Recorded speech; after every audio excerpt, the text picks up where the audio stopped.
And good morning, everybody, and welcome to the third in our series of 5 webinars at MOBIS Creative Negotiating. This one is Why Winning the Tactical Game is Not Enough. My name is Jim Holmes. I'm the Vice President and one of the instructors for our training programs. But our webinar today is going to be hosted by our CEO, Frank Mobus, as were the other two. We have 2 more upcoming webinars in July and August. We hope you'll join us for that as well. Webinar is going to run about half an hour, a little over half an hour, and we'll take some time for questions in the end.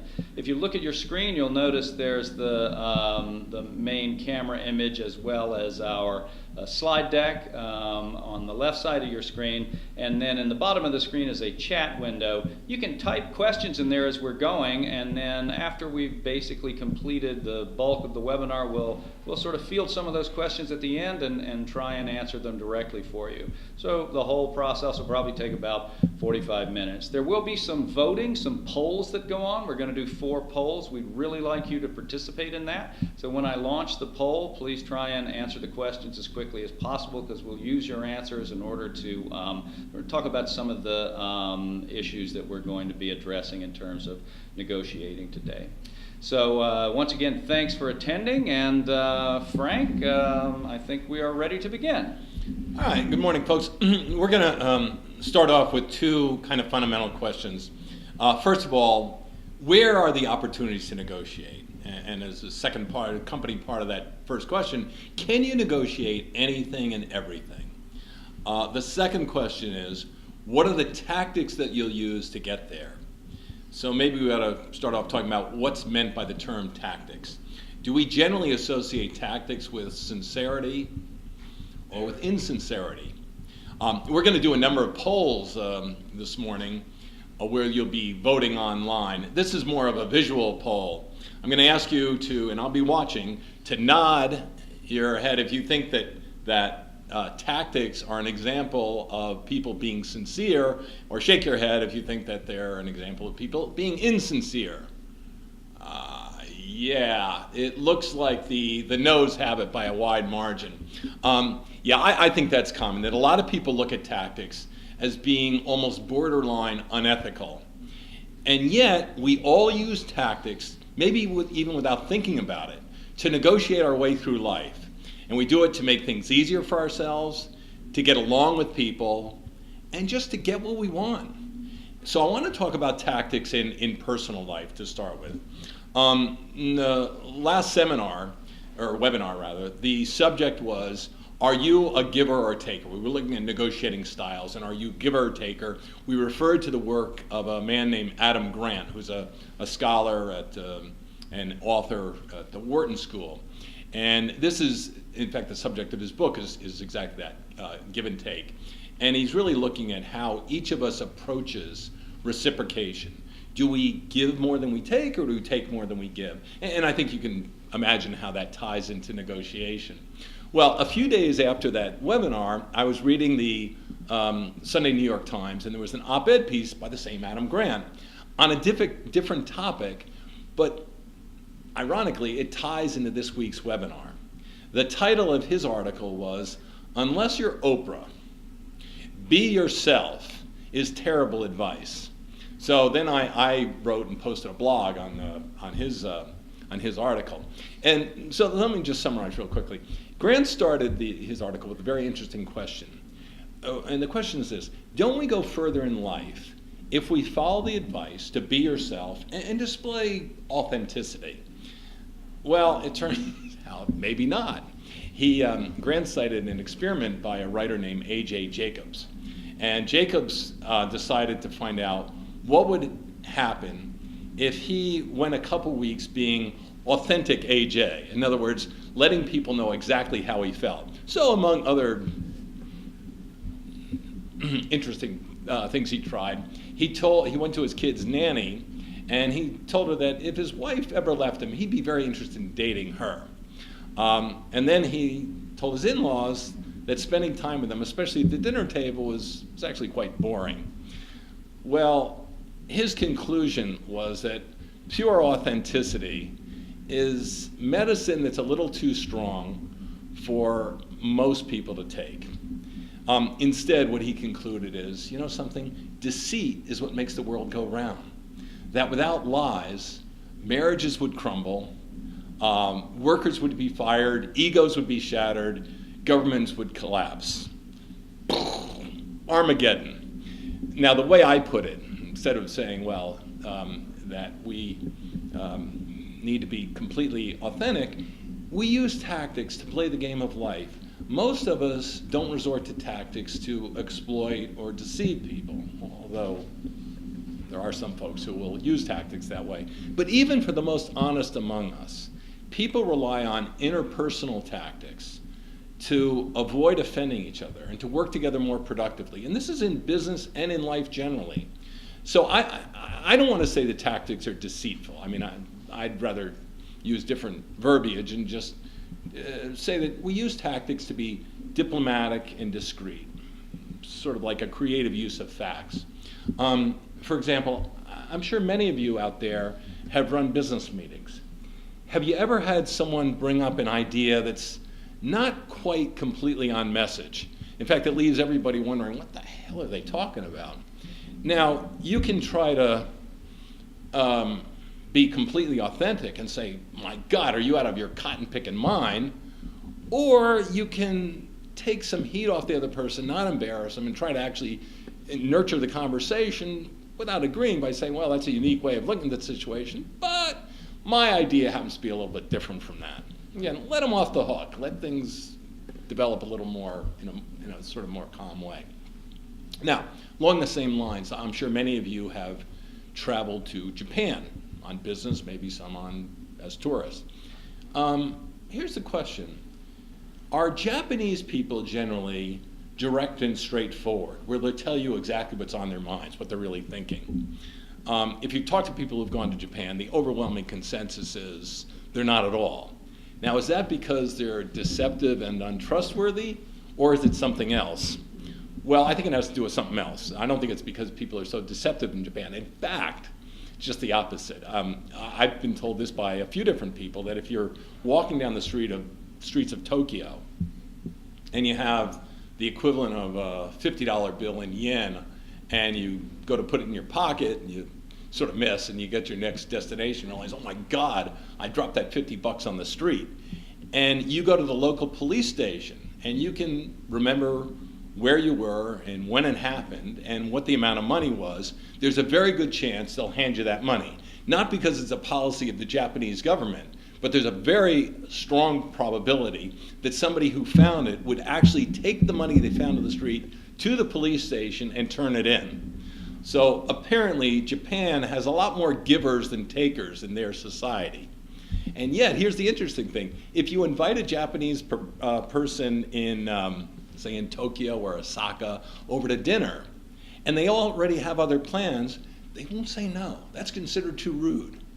Now, what do they do if they don't want to come? They nod politely, but then they just never show up. And so one of the tricks in getting along in Japanese society, is learning to decipher the tactics. In other words, when does nodding mean I agree, and when does nodding mean I understand what you're saying, but I don't agree, or I'm just not coming for dinner? Now, how come they approach things this way? Because Japanese society is built around harmony, yet people do disagree. So they've developed a whole series of tactics to disagree without saying no, or at least without giving a hard no. We obviously have an entirely different culture, but we've also developed tactics for communicating and getting along with each other. Now, the point is that there's interpersonal tactics, and then there are also negotiating tactics used in business. Let's take a look at how those tactics work.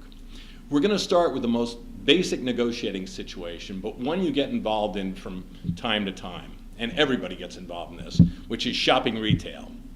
So here's the scenario.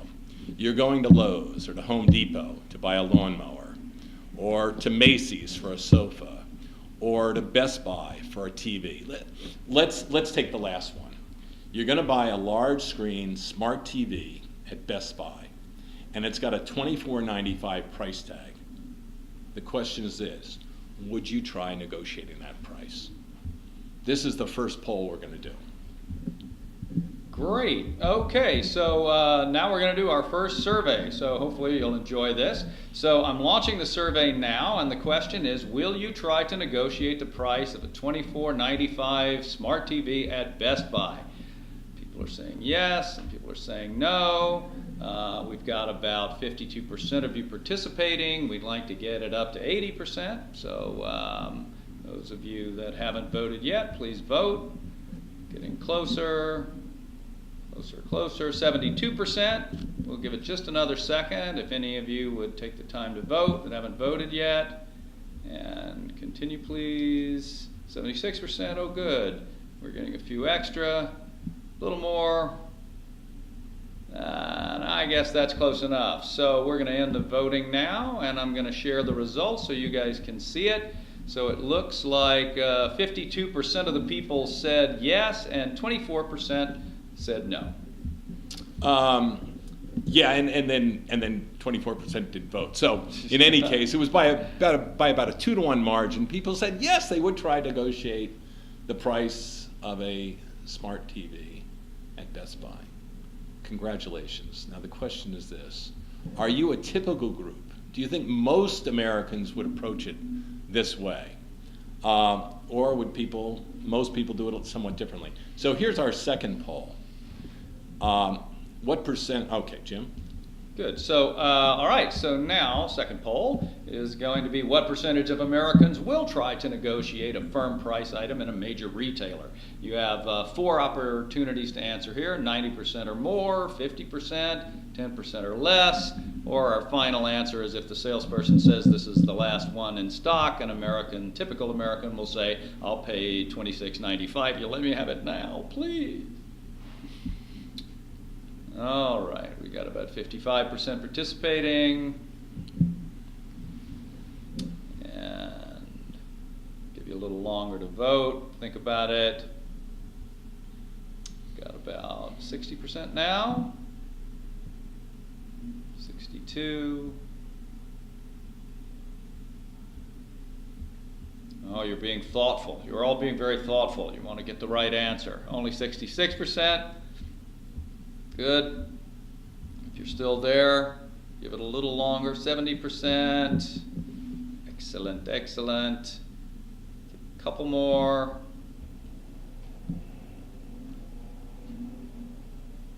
All right, well, maybe the rest of you don't want to vote. We're going to end voting now, and that was with about 70% participating. I'm going to share those results. So 3% of the people said 90% or more, 11% said 50%, and 59% said 10% or less. And nobody picked your last answer there, Frank.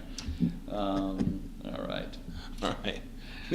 The question is, well, we obviously you don't have a lot of confidence in your fellow Americans as negotiators. Well, that's a good point, because what do you think the percentage of people who would try negotiating, if I asked this question to a group? I think today is all domestic. We have had some people from abroad who participated from time to time in these webinars, but obviously I think everybody, or most of you certainly, are from the US. Supposing I asked this question to a group in India or Iran or Lebanon, we don't have to do a polling for that, because I think the consensus would be that the percentage is going to skyrocket in many cultures outside the US. For us, negotiating is just not so easy. And why not? What holds people back? First of all, is it welcomed by the store? What will the salesperson say when you even make an attempt to question the price? Well, we're going to find out. We're going to go to our first video. We're going to do an improv with the creative negotiating, not ready for prime time players. And let's see how this turns out. Okay, while I play the video, I'm going to turn off our mic and camera so nothing's wrong with your feed. Just be aware I'm going to do that right now before we start the video. Okay, so welcome folks. All right, so for our first improv today, I'm going to need a couple of different characters here. So Roger, why don't you come on up on the stage? Give it for Roger, everybody. Yeah, okay. And I need one more here. So how about Monica? Monica, go on up with Roger there. Okay, so we have Roger and Monica. Now I'm going to need a character for Roger there. So let's see. Somebody give me a role for Roger. Office Depot salesman. Oh, that's great. Okay, so Roger, you're going to be an Office Depot salesman. And now for Monica, I need a role too. So what do I have for Monica? She's buying a 3D printer. It retails for $3,995. Oh, wow. You should have your own game show. Okay, so Monica, you're buying a 3D printer, which retails for $39.95 from our Office Depot salesman. Roger, and why does Monica need this printer? She needs it for a project, but her boss wants to see if she can negotiate the price down. Oh, okay. So, Monica, you have to now try to negotiate that $3,995 price down from our Office Depot salesman, Roger. Everybody ready? And action. Hi, can I help you? Yeah, I'm interested in this 3D CAD printer. What's your price? Oh, the price, it's clearly listed right there. It's $3,995.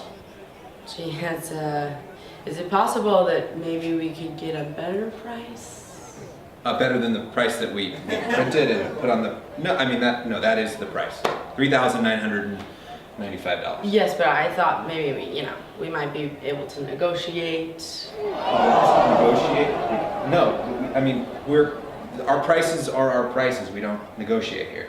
Well, but I really need a better price, so thought maybe you'd be willing to just work with me here. Yeah, look, I'd like to help you, but it wouldn't be fair to our other customers when everyone pays this $3,995 price. It's the price. It's just the price. Well, let's see here. Oh, I got another question. Oh yeah, sure. I know all about these things, so whatever you need. Yes. Do you take American Express?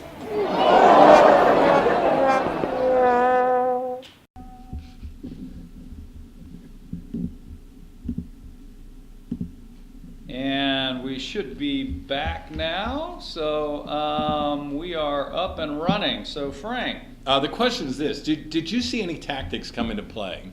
The seller employed the most widely used tactic in the universe, TIOLI, which stands for take it or leave it. And the point is that the firm price, and by the way, you all run into firm prices in your personal life. In the business world, you run into not only firm prices, but also firm positions given by the other party. And the point is that it is a tactic. And the focus of this webinar is not only to help you negotiate better in your personal life, but also in your professional life. For example, for you people on the purchasing side out there, here's something you run into on a regular basis. You'll get together with a supplier who will say, for this imaging machine, we may not be the only manufacturer who makes it, but we've spoken to your engineers and they've told us that we're the only one you're qualified to buy from. And this is the price, and I can't change it. Or it could be you're contracted with an outside shop for programming talent.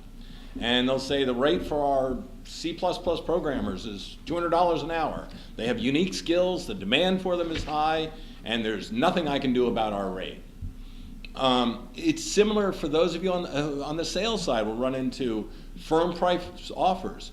Our standard cost for this item is, this is what the buyer will say, X amount. Or we've checked the market out, and you got a lot of competition, and this is the right price, and this is what our offer is, and that's all we're going to pay. It could also be an internal negotiation. All of you not only negotiate internally, but many of you probably do more negotiating inside your organization than outside. For example, let's say you're a project manager. Do you ever get into a negotiation over the budget, or resources, or the schedule, the Gantt chart, who you want to assign your project, where they'll say to you, this is the best I can do for you. And that's it. You just can't get blood out of a turnip. Now, the point is that these are all different versions of the same tactic. TIOLI, take it or leave it, which is designed to discourage you from even challenging the other person's position. Because the feeling that you're getting by what they're saying is that you just don't have any room here to negotiate. So the challenge on your end is to find ways to create what we call negotiating space. Now, how do you do that? If the firm price is a tactic, then you need some counter tactics that you can use on your end. So for our third poll, we're going to do this a little differently. Instead of a multiple choice, you want to write or type in answers to this question. And the question is, Jim? So the question will be, what are the tactics that you can use to see if, say, a Home Depot sales associate or a Best Buy or Office Depot salesperson has any flex in their price? And remember, you're asking for some help on this particular item, a $39.95 3D CAD printer. So we're going to launch our third poll now, and so you can start voting whenever you want. Take a second to answer that question to the best of your ability. What tactics would you use to gain a little momentum?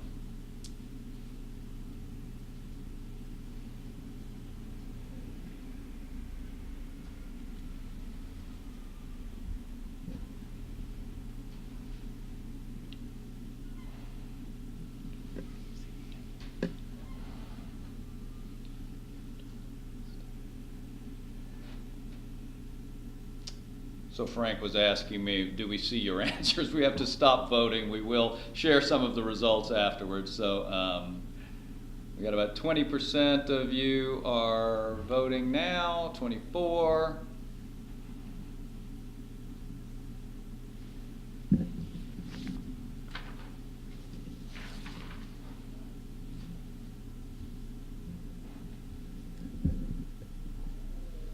So we'll give it a little longer.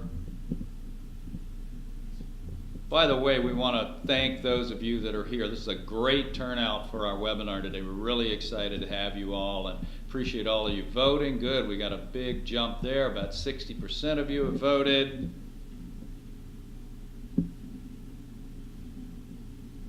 Okay, give it a second more. I don't want to cut anybody off. I know you're all thinking very hard about this. 68%. Give it one more second. That was longer than a second, I lied. Okay, 72%. All right, so let's end the voting here, and then we're gonna show some details. So we've got some answers here, Frank, like ask for a price breakdown, have the seller recognize the value of you as a customer, ask for a rebate, discount coupons, is there an upcoming sale? I'll just grab one more here. The competition has it for less. Go for a few others. And have the idea of pricing from other retailers and other brick and mortars and online. You know of a lower price, you could ask the salesperson if they could offer some price matching. Let's see. Show a competitor's item price if available. All right. So great. So we're sharing the results, but I don't think you guys can see all of those details. All right. So that was our third poll. And, Okay. Now, yeah. so what we're going to do now? You came up with a lot of ideas. We didn't even have a chance to go through everybody because, in the interest of time. But why don't we do this? Let's go back to our primetime players, or not ready for primetime players, and see what they've come up with, how they handle it. In fact, we saw it's the young lady who was there, had nothing to say, and I think you've given her some ideas. Let's see if she's able to incorporate anything that you all have suggested to create a little negotiating space and to see if there's a little more flexibility in that price than the sales guy suggested. So, as I was saying, the price is $3,995. $3,995? You gotta be kidding me. Well, I mean, this is our deluxe premium model with a specialty injection system that makes it far surpass anything that comes close to it. I've shopped this online, and I can get a way better price. In fact, I printed an online ad that shows that I can get this for $35.95. Well, yeah, but good luck trying to get service from the dude that you bought it from in Indonesia off eBay, okay? And also, think about this. We stand behind our products, okay? You see this name badge that I'm not wearing? That means that I'm a certified dealer of this product. So, look, you're not gonna get that. And as I was saying, here, it's the price. The price is the price, okay? And the price never changes? Well, I mean, we do quarterly increases. Yeah, sure. But the you guys standard. don't ever have sales. Well, we do have sales, but we don't have another sale for this model for another, well, for a really long time. See? When was the last time you guys had a sale? Well, we had a sale the day before yesterday, but I can't offer you that price. Wait, you can't give me that price Well, for the other day, just today? No, because it's company policy. I mean, it's store policy. You weren't here 2 days ago, so no. Okay, well, maybe this time now that I talk to your boss, the sales manager. Oh, sure, but you know what? He's gone for lunch. So. For lunch? It's 9:30 in the morning. Well, yeah, but he's an early eater, so. Well, whatever, then I'll wait. Will he be back in like half an hour? Well, he's, in addition to being an early eater, he's also extremely slow with talking to you. So it'll take the whole hour. No, I mean, he's like literally, he will savor and meditate on every single bite. So I'm talking like 2.5, 3 hours. Sometimes he never comes back from lunch. So. Yeah. In that case, maybe I should just try another store. Thanks for your help. But hold on, you know what? He's coming here now. Can you believe? What? Hey, Look at Jim! that. Oh, shoot! Great. All right, here we go.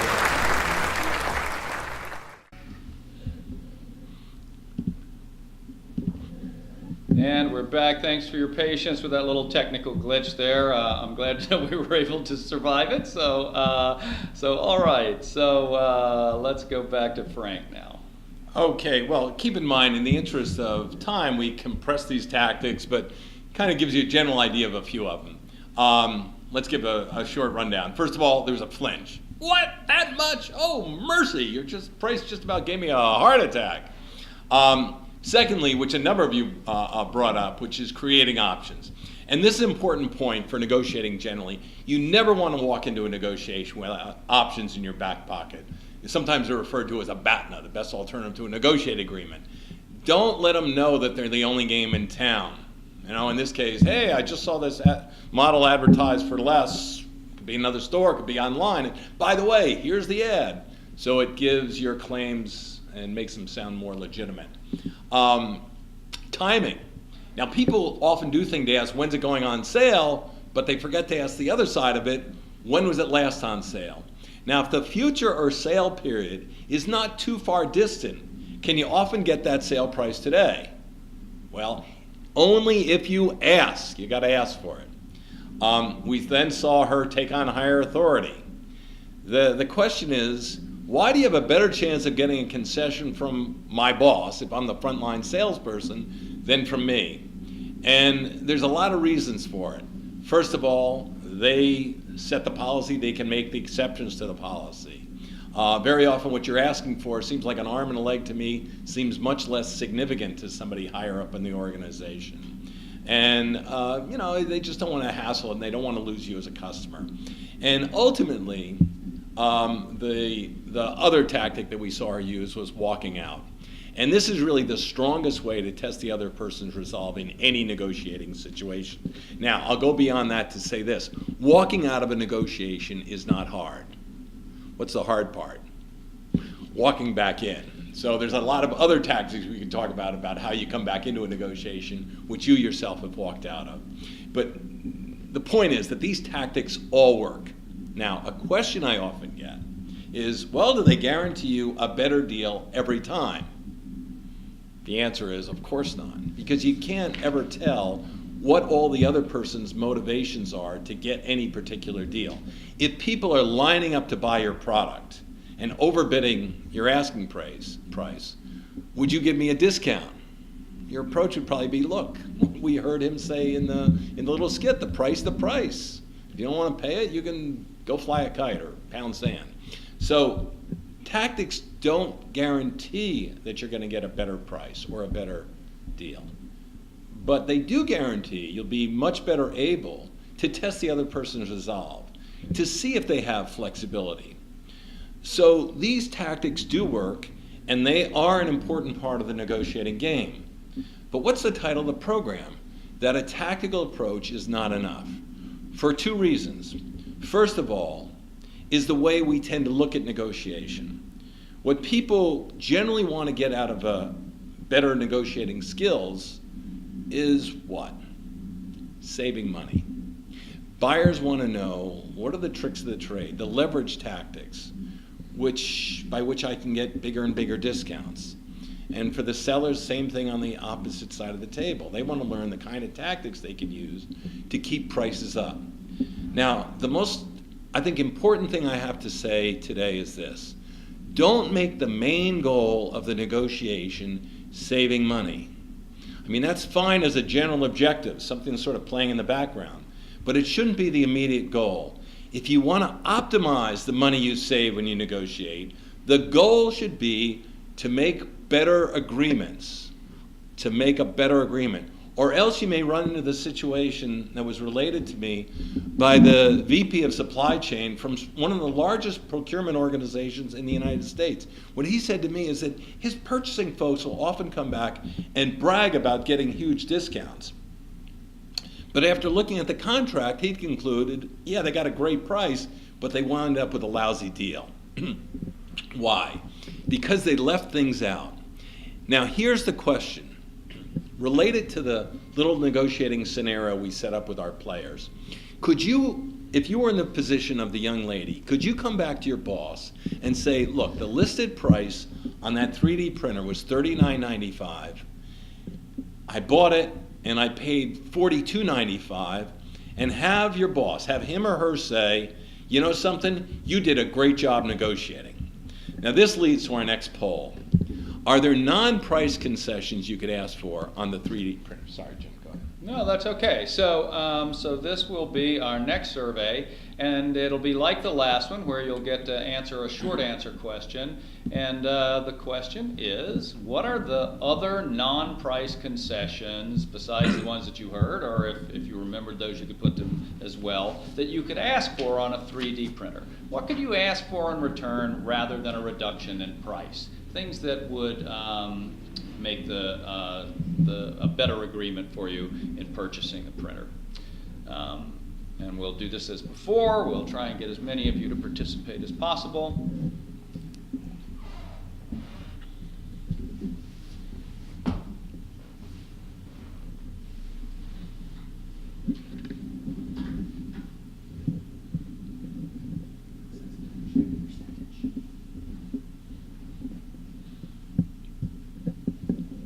Okay, we're doing well.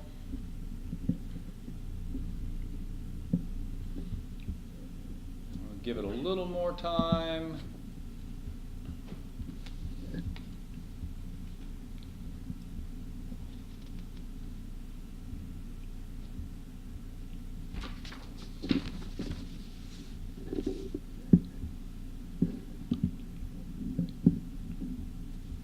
All right, a little more time, folks. Really appreciate your participation.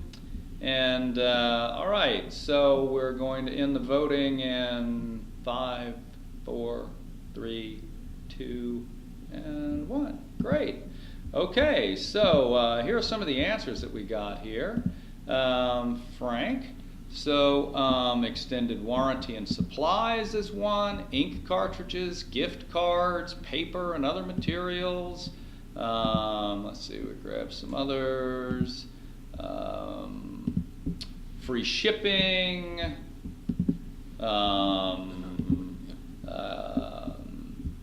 Extended warranty, free supplies, better terms, and an upgrade to a newer model.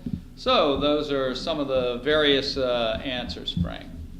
Okay, so yeah, and let's just roll through a few of these here. What people brought up, and I think I've augmented with a few.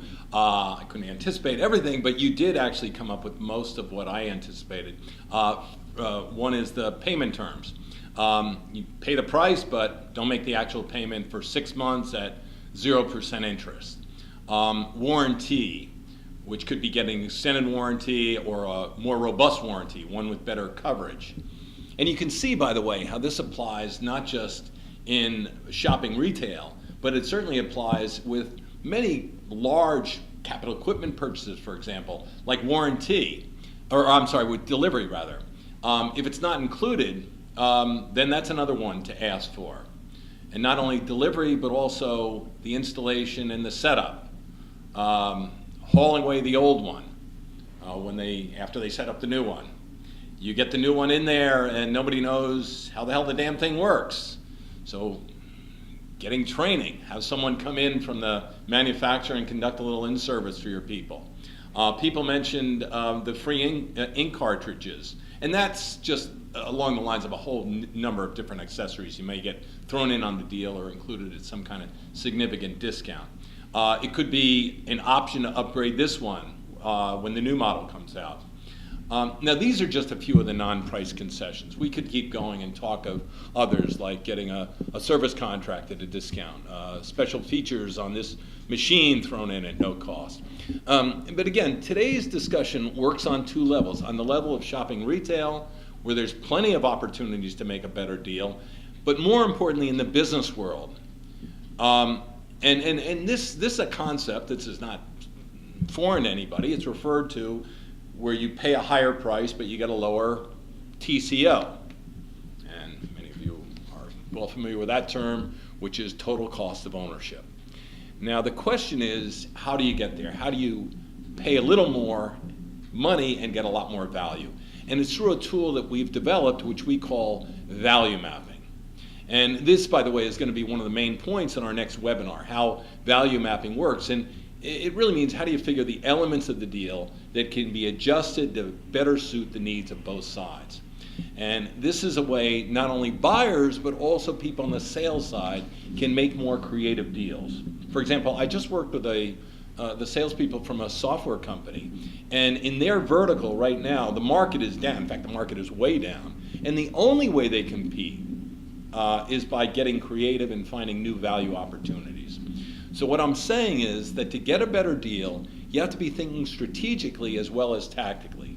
And by tactically, of course, I mean these different techniques that put the other person on the defensive to open up some negotiating space. This is what gets the negotiation going and wins concessions. Now, the problem is most people stop with that.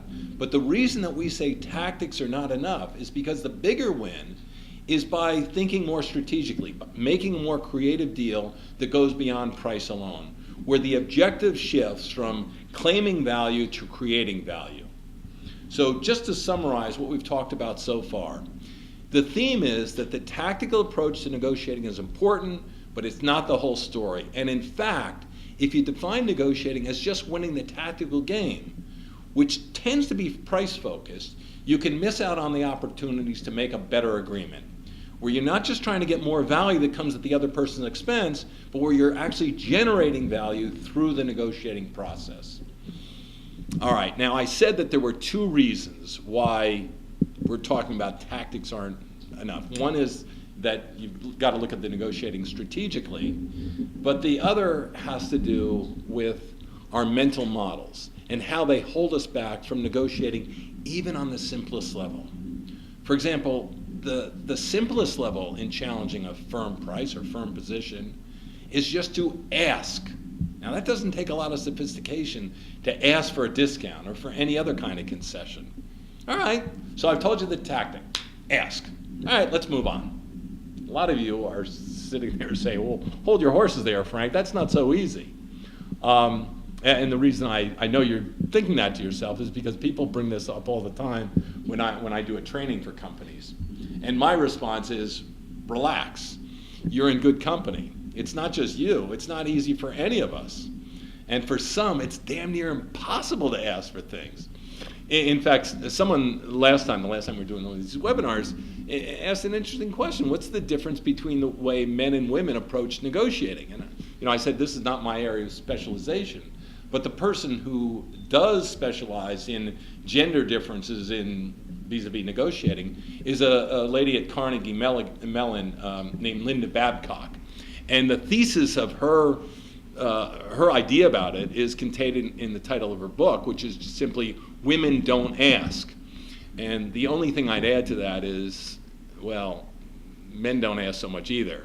And for a simple reason. It goes against our mental model. In other words, the way we see ourselves. And the way most of us see ourselves is that I'm not pushy. I'm not an aggressive person. I'm the kind of person who tries to get along with everyone else. And negotiating and asking is a little bit of a contradiction of that. And this is the reason why learning tactics in and of themselves and how they work isn't enough. You also do have to work on your mental model. Now, it doesn't mean you have to become a different type of person, a go for the jugular, take no prisoners, drill sergeant. But you do have to learn how to play the game. And the game of negotiation is that it's not like a church social. Just like playing poker isn't like giving sworn testimony on a witness stand. And the problem is that people get there, and in those situations, people recognize it. But when people negotiate, they get the roles a little confused. And that's what hangs people up when it comes time to negotiate and to ask for things, to assert themselves. Because, or let me put it like this, our thesis is that not only are you entitled to ask when you negotiate, but it's really the only way to play the game effectively. It's a little like the line from The Godfather, which is, look, this is not personal, it's strictly business. And if you can keep that in mind, it's really the first step in developing mental toughness as a negotiator.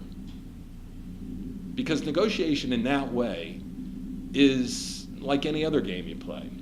Some of you may have noticed over the weekend that there was a little basketball game, the conclusion of the NBA Finals, which just ended a couple days ago. And the championship, by all accounts, was not won by the most highly skilled team, or the one with the best strategy, or the one that was led by the league MVP. The difference in the series was the team who was mentally tougher, led by the player who's probably the most mentally tough guy to ever lace up a pair of basketball sneakers. Now, I'm not saying that overnight you're all going to become the LeBron James of negotiating. But hopefully this little discussion today has kind of put us on the road so we can all become a little bit better as negotiators. All right, folks. Well, that concludes the sort of the commentary part of our webinar here, but we are available to take a few questions from you. I'll try and slide a little closer to Frank there so you can see us. Go ahead and type in any questions that you have right now. I don't see any in my inbox yet that have to do with this. Let's see. Here's one. Let's make that live. So those are some things from our engineer Nathan Hertz there, ways that you can plan training with us. While you're thinking about any questions that you have, let me just take a second to tell you a little bit about our company. We are a business-to-business primarily training company, though we do other types of trainings. We do a lot of instructor-led training. We do 2-day seminars, 1-day seminars, half-day seminars. So all of those options would be available to you if you're interested. Hope you'll contact us via our website, which you see on the slide screen right there, which is www.mobusinc.com. And we also can do some virtual training as well. We customize skits for training. We create negotiating games for your company and customize our training to the particular needs of your organization. So we do hope you'll follow up with us on that if you've enjoyed this webinar, and at the very least, we hope you'll join us for our next two. So I got one question here in regards to the polls. Many stores offer price matching, so negotiating is actually welcome, and many people are doing it in price matching discounts with retailers. I think that was a contribution, not a question.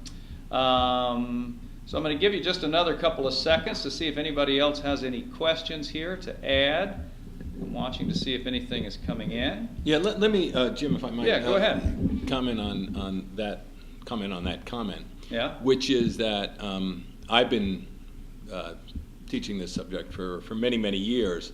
And it used to be that when I would ask that question about do people negotiate on the retail level, and one of the things I would ask is, do you negotiate like hotel rates?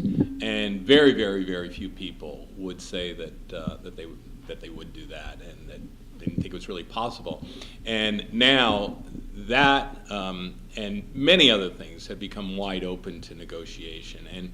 And the comment here is true, especially when the market is down. In fact, I was living in New York City until a few years ago, and I went into Bloomingdale's once, and they told me that the salespeople were actually told that if a customer was kind of hesitating about the price, to say to them, what would you be willing to pay?